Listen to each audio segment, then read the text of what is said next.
Hey everybody, it's John here from VidGamiac.com. Here we are today back in Dig Dug, grabbing the Centurion achievement. This is to kill 100 enemies in one game. This is quite possibly the second hardest achievement in the game, right underneath the Dig 1000 Things of Dirt.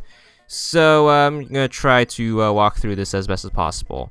So normally what you're thinking is you want to use the harpoon and just pump up all the enemies, but there's a much more efficient way of doing it. What you can do is when you harpoon someone, if you tap the direction that that enemy is and then A alternating, you can kill them faster. This method is known as fast pumping, and it's a great way of knocking this achievement out of the way as quick as possible. It helps you a lot when you're swarmed, and it helps with getting through the enemies as quick as possible before they can get a better position on you. So you want to use fast pumping for the whole game pretty much. So to do it, you basically harpoon an enemy, and then you tap the direction they are, and then you tap the A button, which is the pump, and then you tap the direction they are, back and forth until they die. And this will save you about 2 seconds on every kill, which is going to be a lot for the sake of this achievement.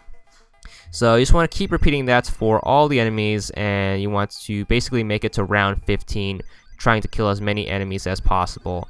As you probably know, once the game is down to one enemy, the last enemy will leave, and that will make you miss a kill. So you want to try to avoid that as much as possible. So try to kill the enemies on top first. So that way the enemies on the bottom, you can chase them down, and it's a hell of a lot easier. But use the rocks to your advantage. Try to learn the game, all the enemy patterns and stuff, and you should be good in terms of basic strategy. It's all about practice. I want to say this took me about 15 or so tries. Another bit of advice I have is with the dragons, you never want to attack them from the side. The reason for that is their fire breath can kill you. For example, in this level, there's going to be a handful of dragons right here, and as you can see, I didn't went for the dragon first. I went for the top two enemies on the left and then attacked from the top. So that's how you want to take care of the dragons, is always face them from either the top or the bottom of them, and never ever attack them from the side. As you can see here, you never want to chase them from the side either, because their fire breath, that thing has some range. But once you get that down, the game shouldn't be any trouble whatsoever. So as you can see here, avoid the dragon from the side. Just going to try to make an opening and then kill the regular enemies. And once you get them down, just going to let the dragons come to you. And if you can let the enemies come to you, never go chasing after the enemies, because that will lead to problems later on when there are more than one enemy in a tunnel. So just keep working at it, and you should be able to get this down. I also do not recommend doing this at the same time as the other achievements to dig 1,000 things of dirt. That would just be insane. But you have 5 lives to use amongst the 15 levels. Keep in mind you get an extra life every 10,000 points. So keep advantage of that too. You should be able to reach at least 2 extra lives during this attempt. But yeah, use them to your best advantage, and eventually you should be able to get this achievement down, especially once the game gets harder after level 8 or so. But pretty much I'll leave the rest of my playthrough through, just so you can try to get a read on the enemy's patterns and how fast pumping works and all that good stuff. But that's pretty much it. Enjoy the guide.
Alright, I got my achievement on round 16 on my last life and only missing a handful of enemies. So there's the achievement, 125 gamer score, and that's all there is to it.